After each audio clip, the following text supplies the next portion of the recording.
Life moves at a fast pace. Everybody has challenges. But God is on the move. From Pittsburgh to Nashville, join me on the journey on today's life, sharing stories of unshakable faith.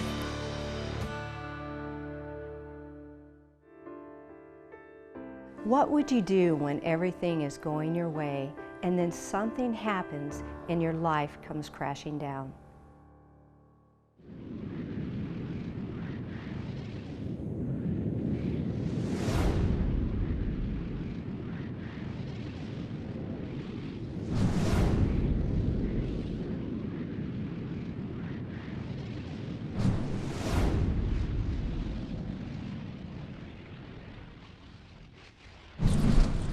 The Bowling family are no strangers to the Christian music world.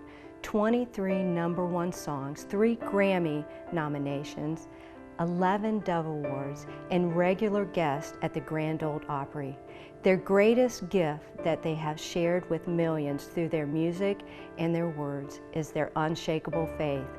And it was tested the day that their tour bus crashed headed to a concert, leaving them with severe life-threatening injuries. This is their story of unshakable faith. This is today's life. Kelly, thank you so much for inviting me to your beautiful home in Hendersonville, Tennessee, where many famous music artists live, including your family. Tell me a little bit about the Crabb Bowling family. Sure. Well, we didn't grow up in Hendersonville. We grew up, my family is the Crabb family, and we grew up in Beaver Dam, Kentucky. We are a blended family, so we blended when we were early in our childhood, enough that we grew up together. How old were you? I was 12. Okay. Tara was 8. The twin boys, Adam and Aaron, were about, I want to say 10 or 11. And then Jason would have been about 13. My oldest sister, who does it, St. Crystal, was about 15 or 16. Okay. So our parents married, and there's a whole nother story there where they were away from God. And then shortly after they got married, they came back to God. And their dad had been a pastor and decided he wanted to start pastoring again. And so up until that point, I can say honestly that Crystal, my oldest sister, and I had lived a pretty comfortable life. We'd gone through our parents' divorce, but my mother was a finance manager at a car dealership, and we were pretty spoiled, just to be honest. And so when these two families blended, I think the first shock to me was that I wasn't as spoiled with material things. And that's probably one of the best lessons that could have ever happened to me, was to have to learn to sort of be giving and not selfish. So anyway, they decide to start a church, and they move us in the back of the church in the old Sunday school rooms. So I'm at quite a change for a girl that's just in middle school, and everything's about appearances and, pretty shallow, to be honest. And my mom says, do you see this church? It's an old white church. We're going to live in the back of it, and I'm going to turn it into your home. And I said, you're crazy. No, I don't want to do this. But honestly, I look back on that, and God was turning my life into something amazing, and I had no idea. To have to walk through a little humility that's one of my first, looking back at life, that was one of my first life lessons that molded me into who I am today. Wow. And so we blended our families in that same little church. We started singing. They didn't have anybody else, so we had to do everything. So you weren't born into music, you just did it? No, I've always loved music, and I sang a little bit as a kid, but we all just, church and things like that. My grandmother's church, they would make me sing when I was a little girl, but we would practice all night in that church because our house was connected. We would go out there and practice till after midnight, just over and over. And we would sing for altar call, and we would sing for, they made us do everything because they had to have some help. And it was like, honestly, for what God was preparing us for, it was like boot camp. It was, you know, and we learned to love people because church is full of broken people, and we had to learn what it was really about at a young age, and that it's, before we know it, we're singing at a monthly concert there locally, and then before I know it, we're buying a bus and we're touring, and lots of hard work, lots of revivals, but So your music is really from the heart and for people. it is, and it didn't start off glamorous at all. It didn't start off easy. It's a lot of hard work, but we really felt it was about the calling. We felt really called. We left, you know, we missed prom, we missed graduation. We were right in those teen years, but we had each other, and that turned out to be everything. What about your marriage to Mike Yes. Bowling? And then I want to talk about your music career together Right. with your family. Yes, which is it's kind of full circle for me. It was my family, and now it's mine and Mike's family together. So we met at a concert on the road, and he was singing with a group called the Perrys, and I was with my family. No one had heard of our family yet. He kind of made fun of the last name Crabb, and he tells the joke. He remembers thinking, "Oh my goodness, with that name, they're in trouble." But he quickly became a fan and a friend, and within 2 years we got married, and he started traveling with the family and opening for the family and singing. And if you fast forward, 20 years, we have 3 daughters now, and when my family disbanded, we started our own ministry together called the Bowling Family, and now all of our daughters sing, and it's really full circle for me. And you're celebrating your, what, 20th anniversary in April, so we're blessed. So when you think of the Bowling family, what songs do most people request? The first one would be Your Cries Have Awoken the Master, which is probably my favorite song that we have done. Mike is known for carrying some of the traditional, back in the 70s sound, and so those as well, some of the traditional Southern gospel from the 70s.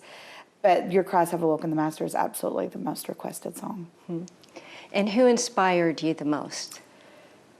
Musically, who inspired me the most was some of the greats like Vestal Goodman, and I always loved Sherry Easter, and a group called the Magruder's, who I can remember our parents driving us 6 hours one way to hear sing, all of us kids when we were first starting to sing.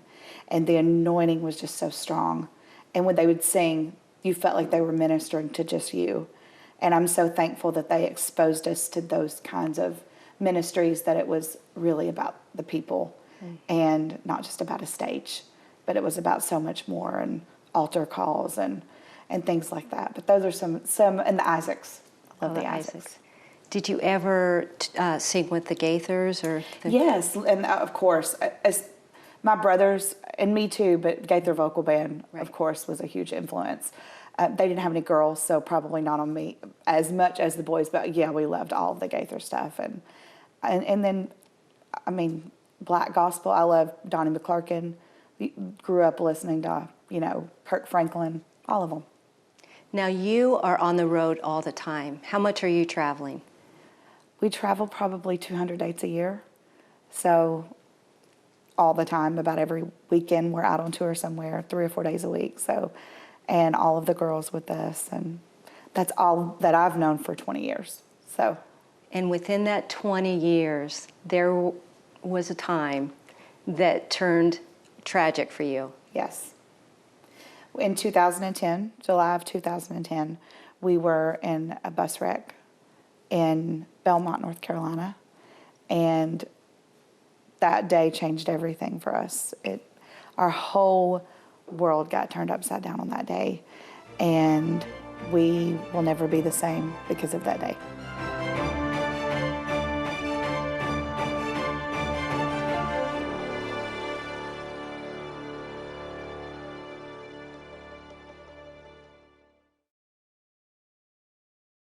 Kelly, tell me about the day that changed your life. July 1st, 2010, our family was traveling to sing. It was a very normal day. It was, I remember so well, the sun was shining was just a normal day, an average, a day like so many other days before, where we were just headed to sing. And we were a little bit delayed because anybody that knows anything about buses, there's always something there to delay you with a bus. But we were going to be on, a little bit late, but everything was fine. And at about probably about 2:30, I decided to lay down because at the time my children were pretty small still. And I knew that when we got there, it was going to be. Did you have all the girls there? All of my girls were on the bus. Okay. My sister Tara was singing the alto with us at the time. And then we had some other employees and a family friend that had gone with us. And I thought, well, I don't feel great. I, didn't feel great. So I thought I'll lay down and get a little nap while I can, because when we get there, it's going to be crazy. We're going to have to be ready for TV. Where were you going?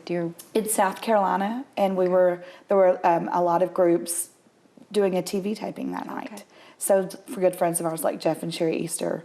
Mm-hmm. And so I thought, well, I'll lay down, catch a 30-minute nap while I still can, and then So I was laying in my bunk, and I woke up to the brakes in the bus slamming, and it threw me in my bunk feet first, and I realized very quickly that we were having a wreck. Mm-hmm. And it just happened so fast that the first thing I remember is rolling out of my bunk when we came to the stop, and my first thought was, my baby was only 3 at the time, and often she would lay down for a nap with me, and I remember thinking, she's not in here with me. I was kind of, just woke up, so everything was a little, when you disoriented.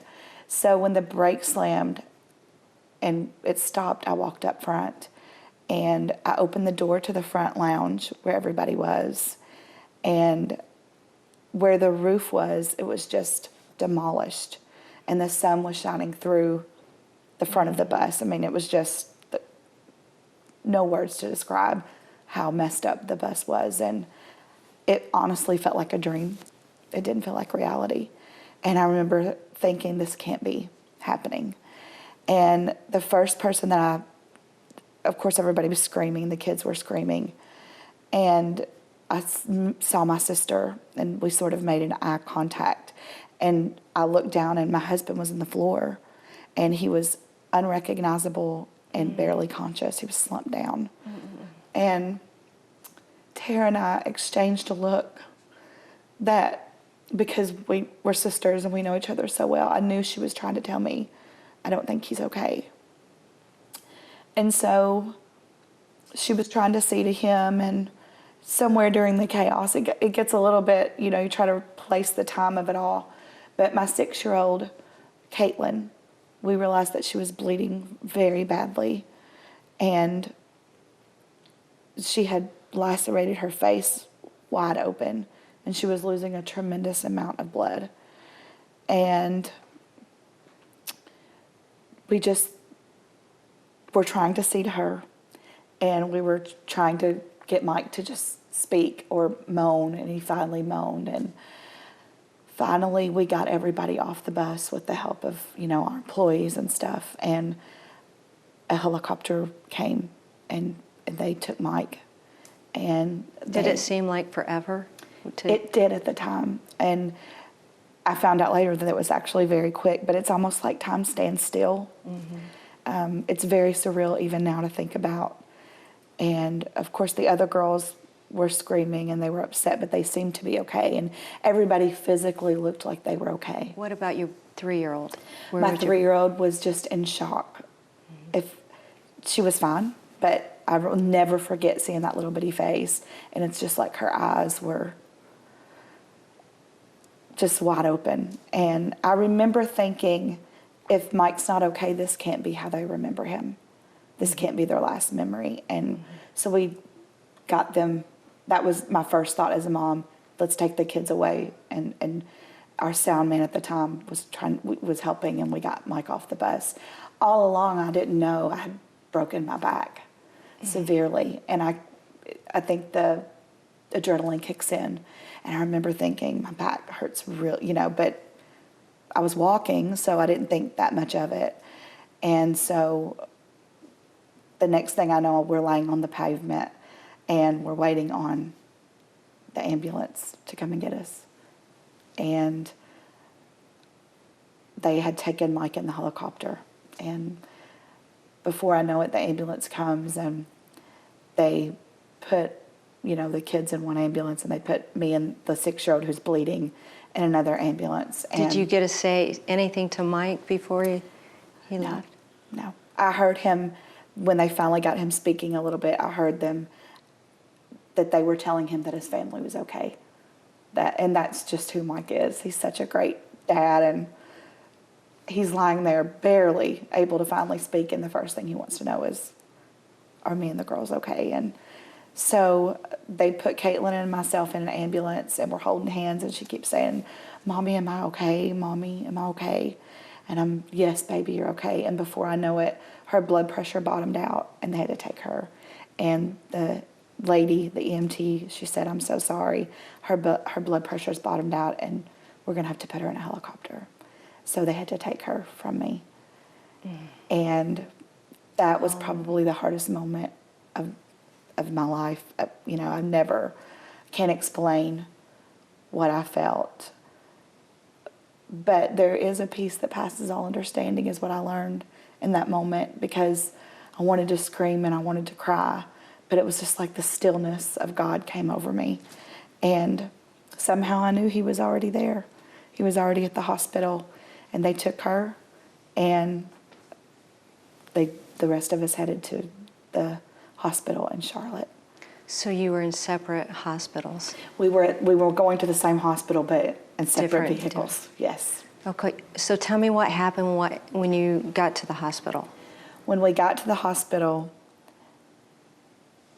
my sister Tara, who was not very injured, she was beat up, of course, but we knew she was okay. And when we got there,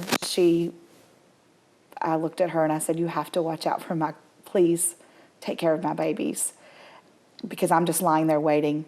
Once I did lay down, I couldn't move. And she took over as mama, and she looked out for us. And it was a waiting game at that point. And we just had lots of tests and lots of waiting. Honestly, my little girl had plastic surgery on her face, and honestly, that's when it all started to sink in that this had really happened. And it was starting to get real that life had really changed and it was going to be different.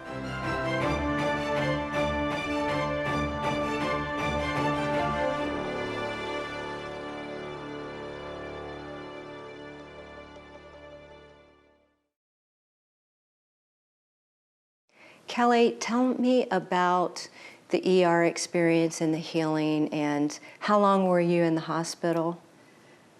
I was in the hospital for almost a week. Mike was miraculously, we found out he had a bleed on his brain and a fractured skull. So he scared us so badly, but amazingly didn't have to have surgery for the brain bleed, which was just the power of prayer, in my opinion.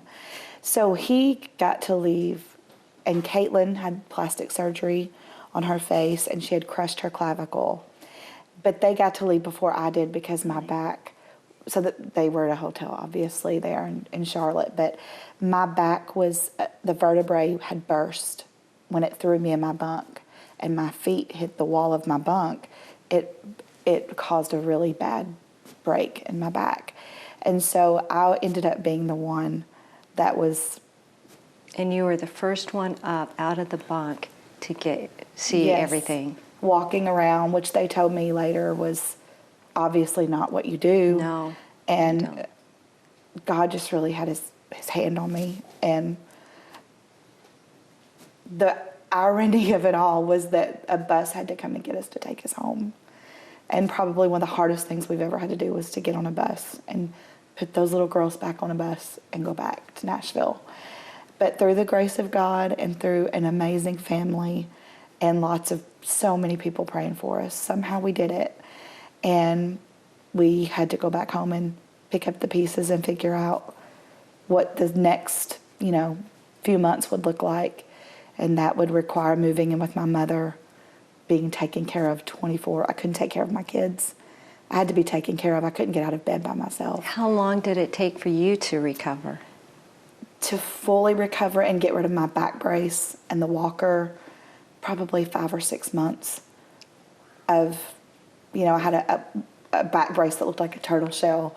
That's what my kids called it, my turtle shell. And I couldn't move at all without it on unless I was lying flat in a hospital bed. So we had to put the hospital bed in the house.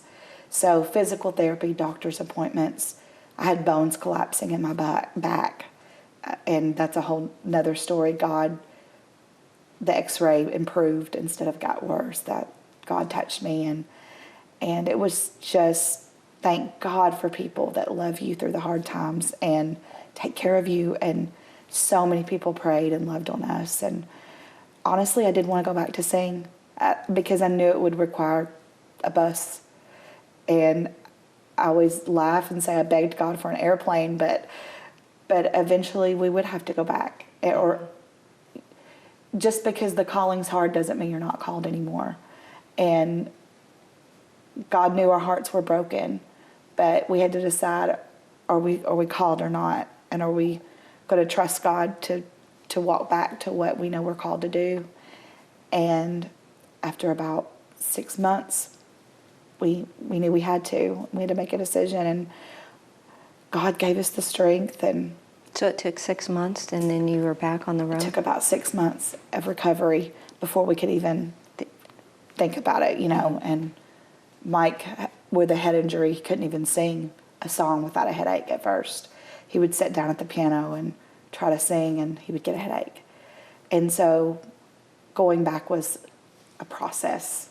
We had to work just a little bit when we went back, and I couldn't even stand up straight. I couldn't stand up for very long at a time. And then, of course, the emotional part of it. Everybody had suffered all that, and my kids was the hardest part. That was the hardest part as a mom, because I felt such a guilt that happened to them in the first place because we were out traveling, and having to weigh that out in my mind and think, is this fair? Is this right? But kids are so strong, and God just provided the grace that we needed to go back out. And because we went back out, I believe that we'll never be the same. The calling seems greater, and the ministry it's almost like God put a new fire in us because we got to survive, and now we can tell other people that they can survive too.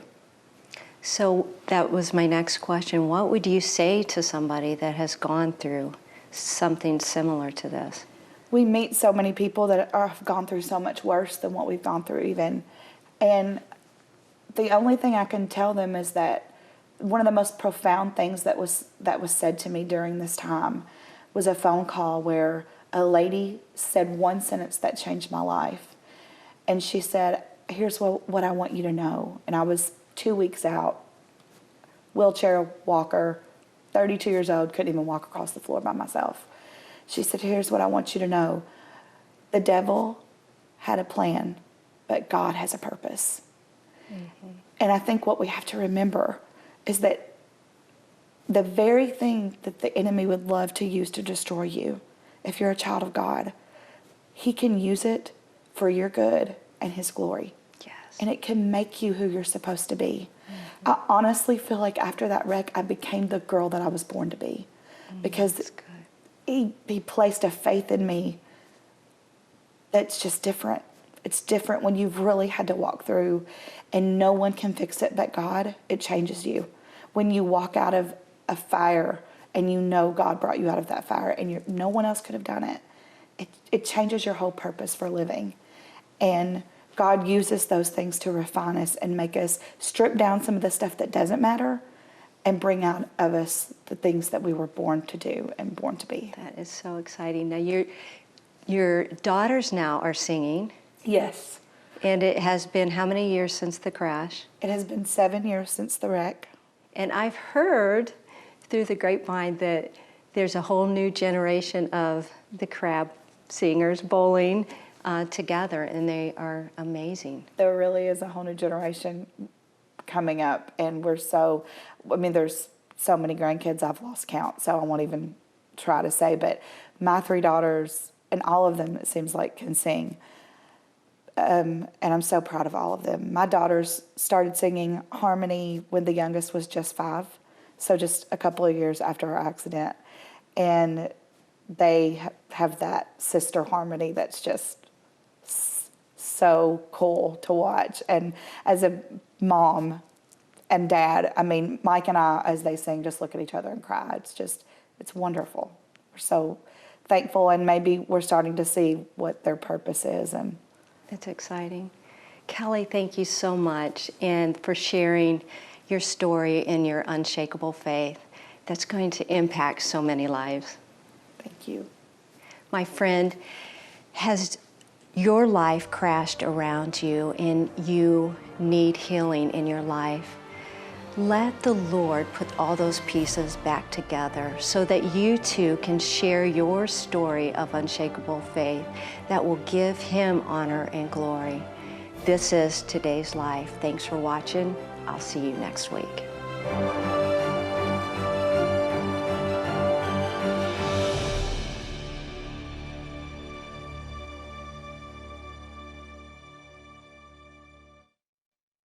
Cornerstone Television wishes to thank all our faithful viewers whose consistent prayers and financial support have made this program possible.